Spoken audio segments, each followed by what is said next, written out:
Expiring money, the experiment that forced people to spend fast.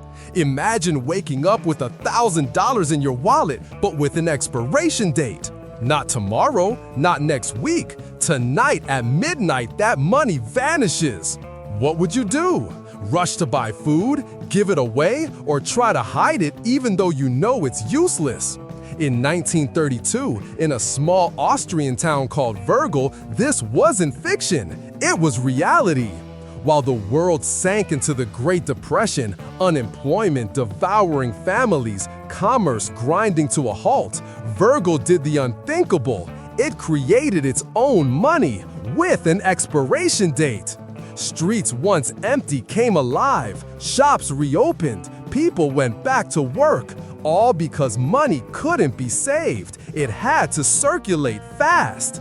But what seemed like an economic miracle soon drew the attention of far more powerful forces, and the experiment was brutally shut down. Why? Who feared money that expires?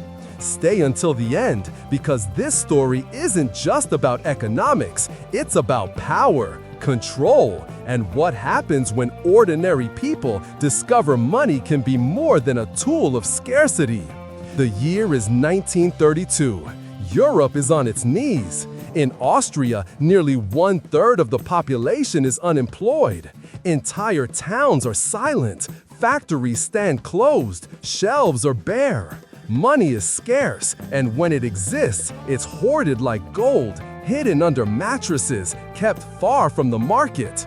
But in Wörgl, a town of just 4,500 nestled in the Austrian Alps, something different begins to unfold. It starts with one man, Michael Unterguggenberger, the local mayor.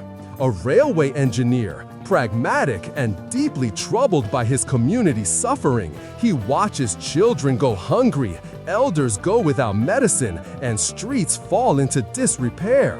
The municipal budget is empty, taxes aren't coming in, and the central government? Distant, bureaucratic, powerless. Then he stumbles upon a radical idea, inspired by a little-known economist named Silvio Gesell. Gesell believed the problem wasn't a lack of money, but the very nature of money itself. It's designed to be hoarded, not circulated. And as long as that's true, the economy stagnates. Unterguggenberger decides to test the theory. With tentative approval from the regional government, he launches a bold experiment, local currency notes with validity stamps. Every month, anyone holding a note had to affix a stamp worth 1% of its value or lose that value entirely. If you didn't spend it, you lost it. The first notes, handmade, stamped, and signed, are issued in July 1932.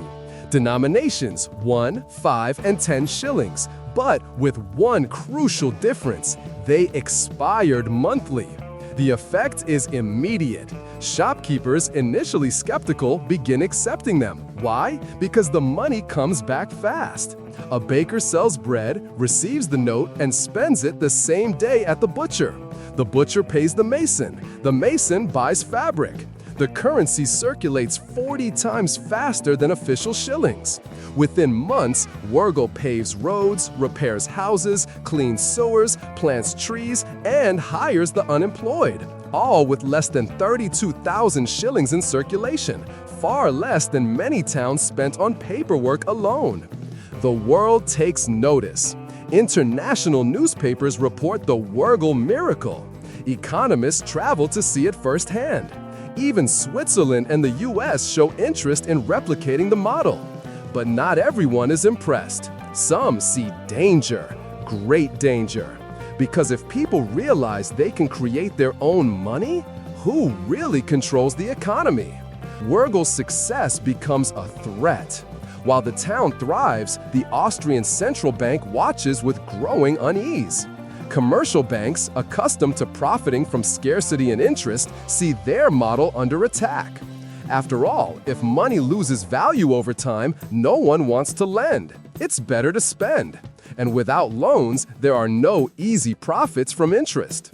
In October 1933, just 13 months after the experiment began, the federal government steps in. Citing violation of monetary sovereignty, the central bank officially bans Wörgl's local currency. The courts side with the state. The experiment ends. The impact is devastating.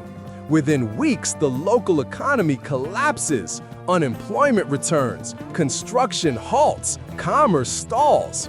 Wörgl, once a beacon of hope, sinks back into the darkness of the Depression. Yet its legacy endures. Interestingly, Wörgl's model wasn't new. During the Middle Ages, European towns used local currencies with programmed depreciation, known as demurrage currencies. They funded cathedrals, bridges, and irrigation systems. Only with the centralization of monetary power from the 17th century onward were these practices stamped out.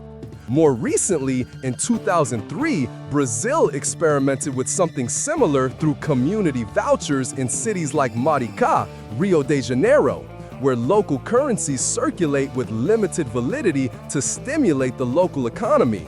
Today, over 100 communities worldwide use complementary currencies, some with expiration mechanisms. What Wörgl proved wasn't just an economic theory, it was a human truth. When money is designed to circulate, not to accumulate, an entire society moves. But the global financial system isn't built for that. It's built to concentrate. And any threat to that logic is swiftly silenced. Still, the question remains. If a small alpine village could revive its economy with less than $100,000 in local currency, why does the world insist on a system that rewards hoarding and punishes circulation? Wörgl's story isn't just a forgotten footnote in economics, it's a mirror. It shows us that money isn't a law of nature. It's a human construct, and like all constructs, it can be redesigned. Today, billions of dollars sit idle in offshore accounts while schools close, hospitals fail, and forests burn. The problem isn't a lack of resources, it's the paralysis of flow. Money is there, but it doesn't circulate. It's stored, speculated, frozen in assets that create abstract value, not real life. Wörgl reminds us that the economy doesn't have to be a zero-sum game. It can be an ecosystem where value multiplies when shared, not when hoarded. More than that, Wörgl confronts us with an uncomfortable question. Who decides what money can or cannot do? For decades, that answer has been monopolized by central banks, governments, and financial elites. But the digital age is changing that. Cryptocurrencies, community currencies, local exchange systems, all are reopening the debate Wörgl dared to start. This isn't about abolishing the current system, it's about questioning it, imagining alternatives, remembering that in times of crisis, creativity can be more powerful than capital. After all, true wealth isn't in accumulation, it's in circulation. So I ask you now, if you had money that expired tomorrow, what would you do with it today?